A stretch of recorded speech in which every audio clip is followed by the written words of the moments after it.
Assalamu alaikum rahmatullahi wa barakatuhu. Continuing on with Riyadus'Saliheen. So we kind of left off with the hadith about that deeds are considered by the intentions. We read, it pointed out a couple of ayats. We read the tafsirs on them. We read a couple of hadiths. This hadith and a couple of other books with the explanation for them. We read from Sunan Ibn Majah and Sunan Nasa'i, the same hadith. So we're going to look at the commentary on this hadith. So since the chapter deals with sincerity, making deeds purely for Allah, the mighty and sublime, in every utterance, action, and circumstance, the author correspondingly mentions some verses which the meaning and cited narrations pertaining to it. He began with the narration from Umar bin al-Khattab, may Allah be pleased with him, that I heard Allah's Messenger sallallahu alaihi wasallam say, the deeds are considered by the intentions, and a person will be rewarded according to his intentions. Alhamdulillah. The scholars, may Allah have mercy on them, have variously interpreted these two expressions. Some explain that they are two sentences with the same meaning, that the second only emphasizes the first, but this opinion is incorrect. This opinion is incorrect because a sentence in Arabic grammar basically expresses a meaning and is not an emphasis. Besides, it becomes obvious after a careful study of the two expressions that their difference is remarkable. While the first expresses the cause, the second mentions its outcome. The first states the cause. The Prophet ﷺ mentioned that every action certainly has an intention. As such, every action performed by the mentally balanced, alhamdulillah, an unrestricted individual necessarily has an intention. So every action performed by a mentally balanced and unrestricted individually necessarily has an intention. So no matter what you do, there's an intention. It is impossible for such an individual to perform an action without having an intention for it. Some scholars even say, if Allah had charged us with performing an action without intention, that would have implied giving unrealizable responsibilities. Now, I shouldn't have to speak on this, but this doesn't mean anything this is something that's intentional. Like if my intentions is to get up and I fall down, the falling down is an action, but it wasn't my intentions to fall down. So this doesn't refer to accidents or like you step on somebody's foot and you didn't mean to. So we don't want the two to get confused. You understand? For people who think that way, trying to discredit deen and hadiths and different things, right? So, and rightly, how can you, while fully conscious, free, and not under duress, perform an action without an intention? Now keep in mind, this is explained in the statement, the deeds are considered by the intentions and a person will be rewarded according to their intentions. So they're breaking it down into two halves, right? So keep that in mind. So, and rightly, how can you, while fully conscious, free and not under duress, perform an action without an intention? This is inconceivable, since an action only stems from will and ability, and the will is the intention. So the first expression in the hadith means that no one performs a deed without an intention. So that's for the first sentence, the first half of this hadith. Anything you do has some intention. Some intention. Whether it's good or bad, apparent or hidden. Right? Example. You see someone walking down the street, and you go up to them and ask them, do they want to ride? But it's cloaked under your intentions is to give them a ride. But deep down inside, you trying to get their phone number. You trying to hook up with them. You trying to get somewhere with them, male or female. So that regardless to the intention that you cloak it as, or where you hide your true intentions is to try to get with them, Allah is going to know that true intention. So although you gave them a ride with the intentions of trying to get with them, you can lose the reward of giving them a ride because your intentions was trying to get with them. So that's why you have to learn to purify your intentions and tap in with them and really ask yourself, why am I really doing this? You understand? What am I trying to get out of doing this? So that's that notion of pausing and then purifying your intentions. You understand? And then do what's going to be pleasing to Allah Azza wa Jal. You always got to focus on purifying them intentions. Just like when we read a couple of pages over, when we was reading it before, it said that with your intentions, by looking at your intention first, it keeps the servant of Allah Azza wa Jal from doing the wrong thing, making a bad decision, because you don't want to put yourself in a position, like it also said, where your good deed on the day of Yom Kippur, where that good deed turns into a bad deed because it seemed like your intentions was what you was doing, but inside your intentions was really something else, and then your good deed got turned into a bad deed. So we always want to keep that in mind, right? However, intentions differ greatly and absolutely as the gap between the heavens and the earth. For some, their goals are lofty at the peak, at the pinnacle of the object, and for others, their intentions are only good enough for the garbage. Subhanallah Adhim. And for others, their intentions are only good enough for the garbage. Subhanallah Adhim. So poor, miskin, yani their intentions, man, is so poor. So you may find two people perform the same deed. They would match in its beginning, end, and even during it in their manners, statements, and actions. Yet the disparity between them will be like the distance between the heaven and the earth, purely because of the difference in the intentions. Two people performing the exact same deeds, exact same way, exact same mannerism, right?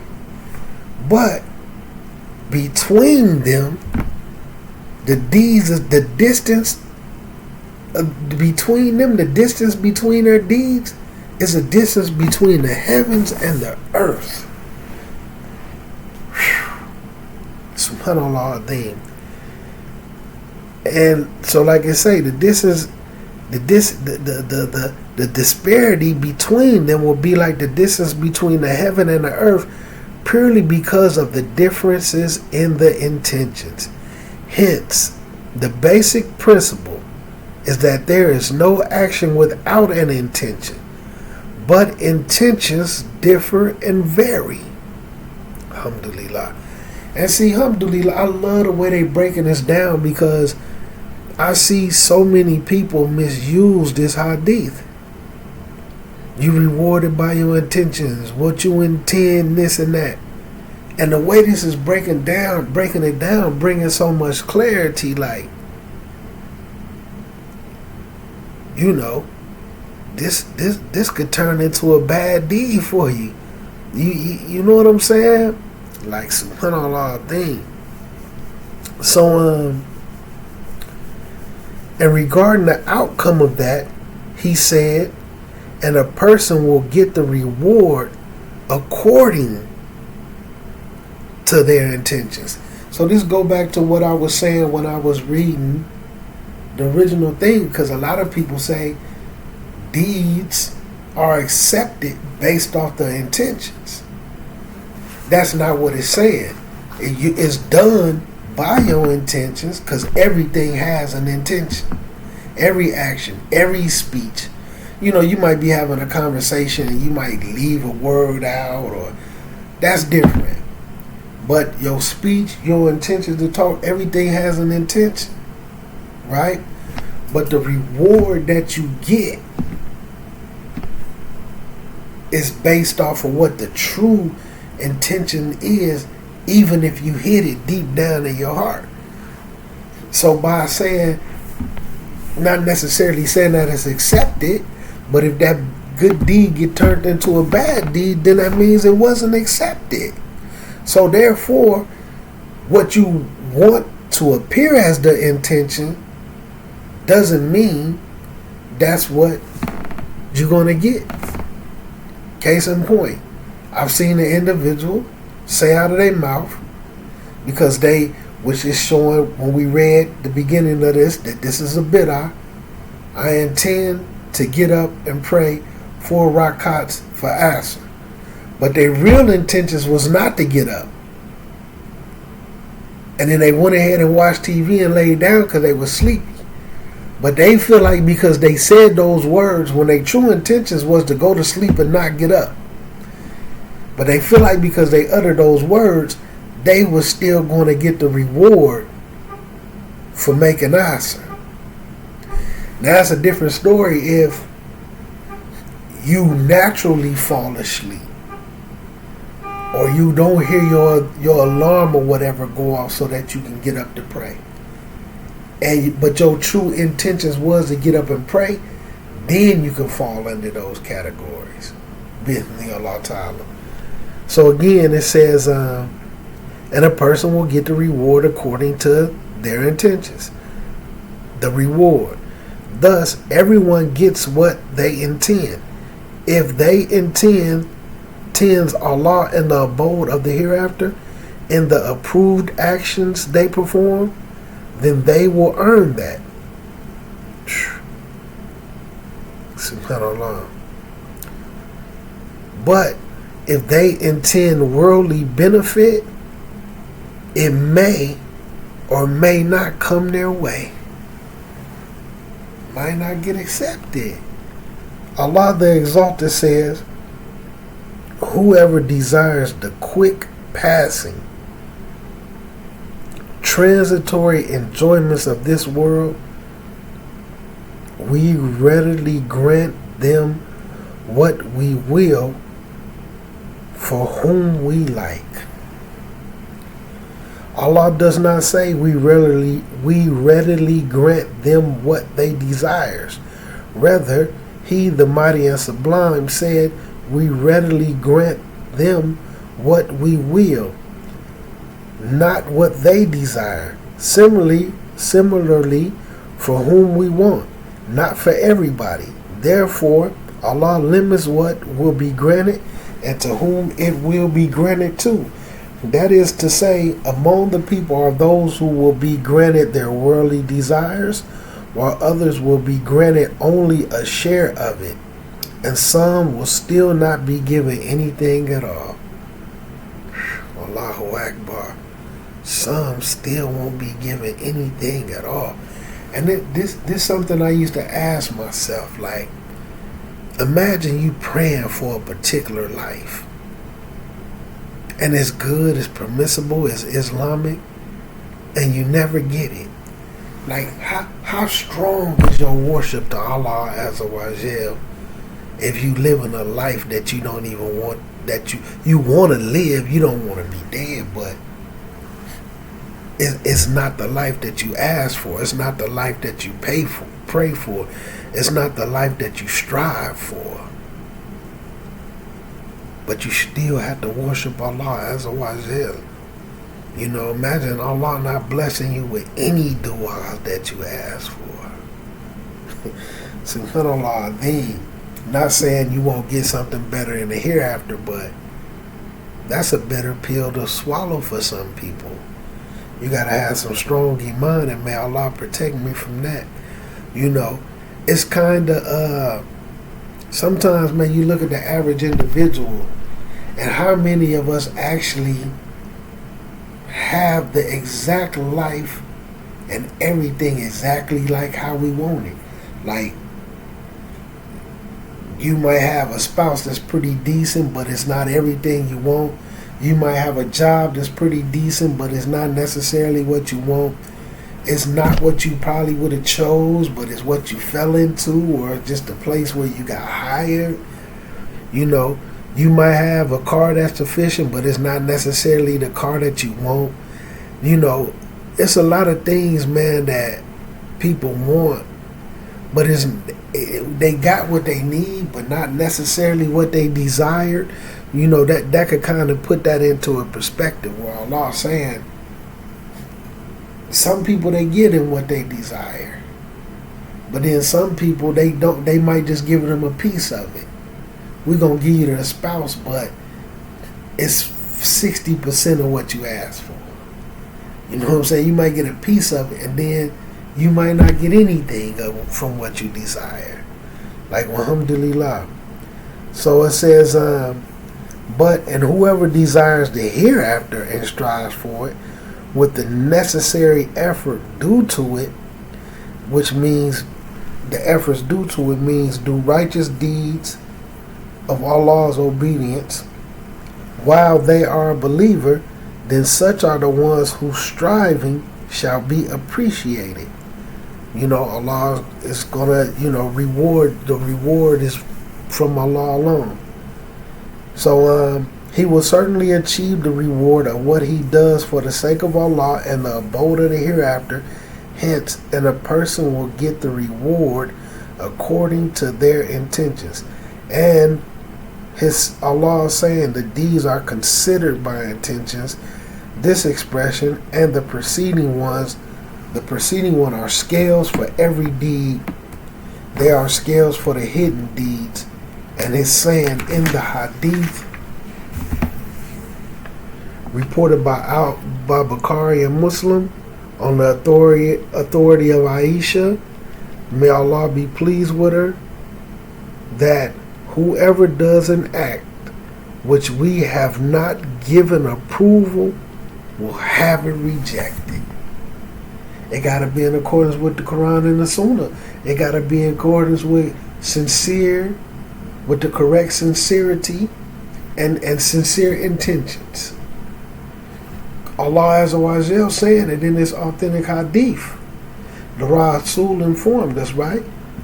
Whoever does an act which Allah has not given approval of, Allah doesn't approve of how you did this action, that action will be rejected. Subhanallah Azim. Is the scale. So it gives a footnote to this hadith. Let's look at the footnote. Footnote. The hadith with this wording is reported by Muslim and Bukhari, and then it referenced a different number. Reported it with the wording, anyone who innovates into this affair of ours that which is not a part of it will have it rejected. So all bid'ah. You see what I'm saying? You don't do something in accordance with the Quran and the Sunnah, with the correct sincerity within your intentions, Allah is going to reject it. Alhamdulillah, man. We got to learn this thing. So this is the reason why the people of knowledge say these two hadith encompass the entire religion. The hadith of Umar, the deeds are considered by intention, is the scale for the hidden deeds, and that of Aisha, whoever does an act which we have not given approval, is the scale for the apparent deeds. So you notice how it says these two, the people of knowledge, those who really know this deen with certainty, these two hadiths encompass the entire religion, encompass the whole entire religion. And this is based off whether you're going to get your deeds accepted or rejected. That's the basis and the foundation. Do you want your deeds accepted, or do you want your deeds rejected? Allahu Akbar. So thereupon the Prophet ﷺ illustrated that whoever immigrated for Allah and His Messenger, then his immigration will be for Allah and His Messenger.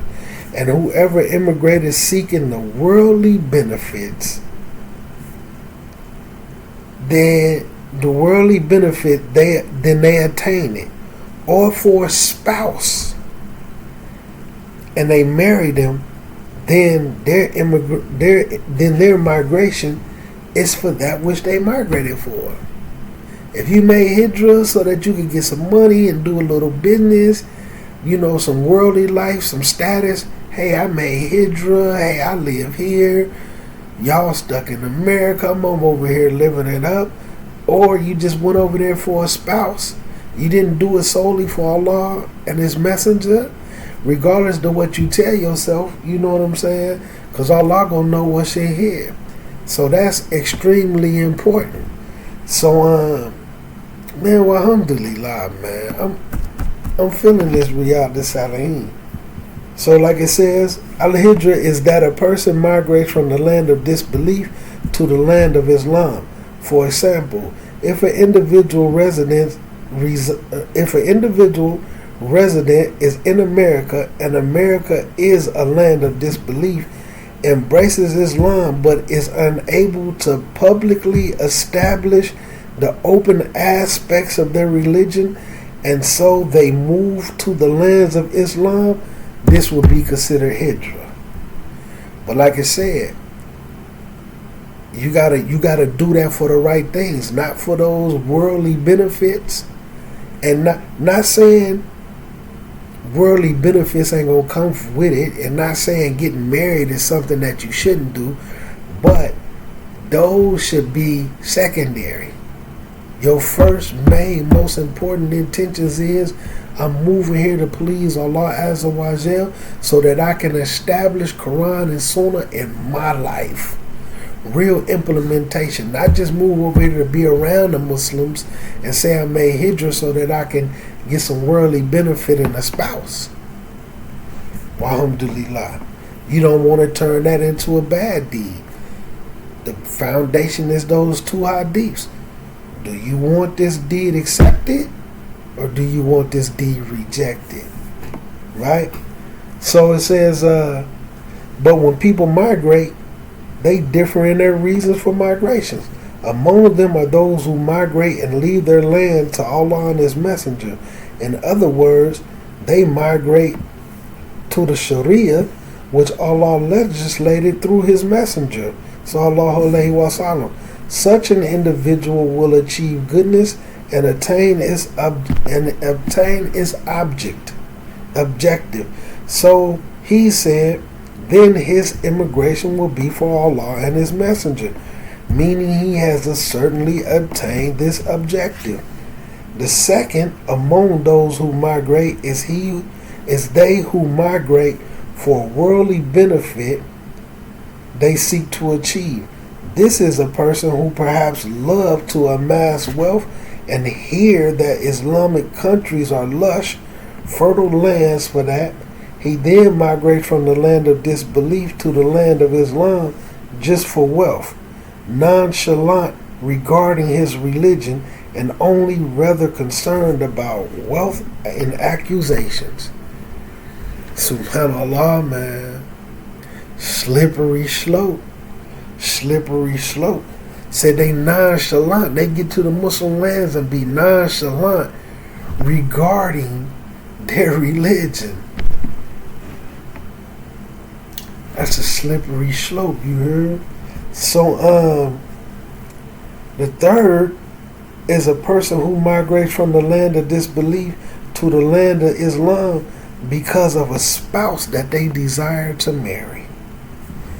It was said to them, we will not marry the person to you unless in the land of Islam, and you will not travel with them to the land of disbelief. So they migrated to this land. They migrated from the land of disbelief to the land of Islam so that they could get married. Subhanallah, man.